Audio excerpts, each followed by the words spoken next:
Hi there, this is Mike, and I'm going to show you how you can get into your Chevy Express vans if you lock yourself out and maybe your keys inside running in the ignition, or maybe you just lost your keys or whatever and you got to get in that car.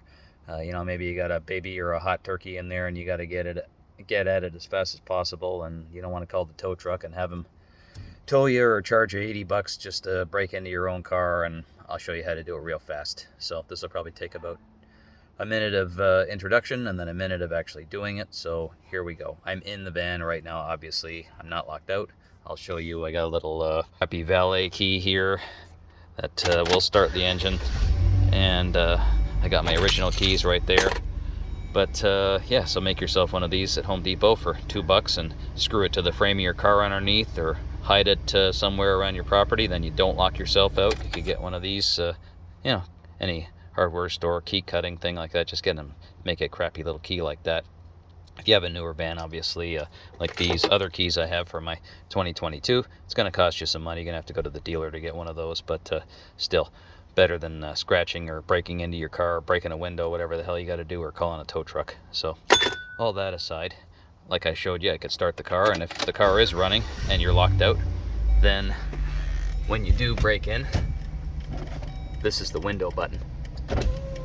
Down, up. So you don't want to hit that side. You'd like to be able to lower that, and then you can just reach in and unlock it. So that's the goal on this model, to do it.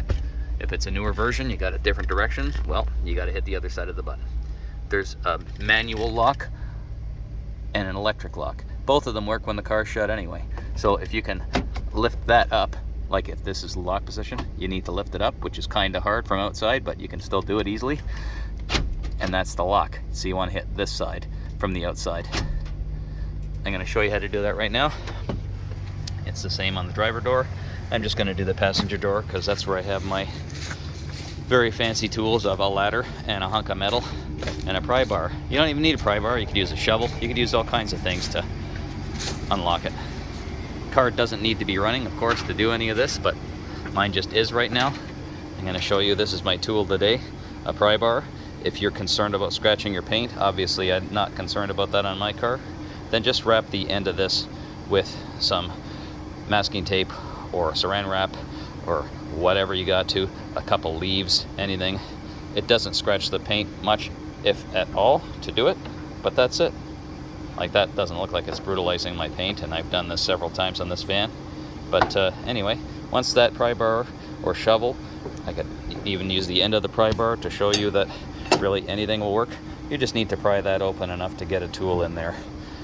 You could temporarily, once you get it pried open, you could put in a block of wood to hold it open, so you don't need to physically constantly hold it open. A 3/4 inch thick piece of wood or anything like that, a hunk of drywall, anything it's stick, anything you can find around will hold it open while you're working.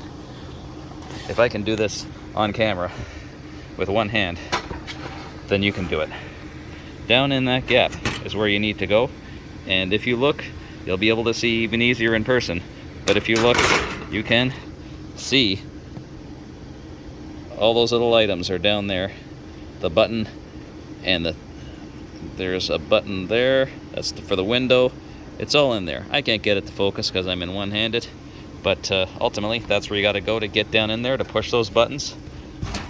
This is the piece of metal I've chosen to do it. It's a strap of carpet edging stop. You could use a coat hanger. There's all kinds of things you could do. I put a little bend in the end to give it a bit of strength on the end. You could also put, if you have some tools available, put a little screw in here, and it could act as a hook kind of thing to lift up that lock button. There's all kinds of things you can do.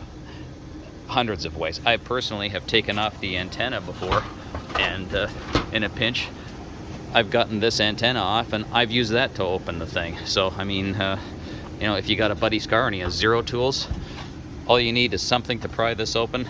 Again, a hunk of wood even would do in a real pinch, and you could use the car antenna, and you're in. You've got to slide that bar in that joint once you get that pry bar happening, and Bob's your uncle. So here we go. I'm going to try to do it. I'll set that up looking at me. You can see me smiling. And there's the bar. I'm pulling up with my left hand, and I'm going to push the window button down. I just rolled the window down. I'll show you what's happening.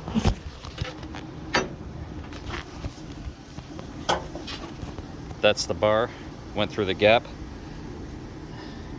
and that's the window button. I push the window down button, I'm in. Obviously, because the car is running, that's going to work. Since the car isn't always running, you can take that bar and you can hook it on that little plastic tab right there to lift it up to unlock the door, or you can press this side of the lock button and the electric lock will unlock the door. Basically, you need to push this. Unlocked. Every door in the car is unlocked. Now it's locked. You can hear it. Unlocked. And again, this is the unlock button you would need to lift up. So if that's down, you would need to grab that with this piece of metal, get on there and lift it up. Again, this is why I would put a screw in here. Easier to grab onto that to lift it up. That's all I can do for you for a 1-minute. Thanks for watching, and hey, good luck.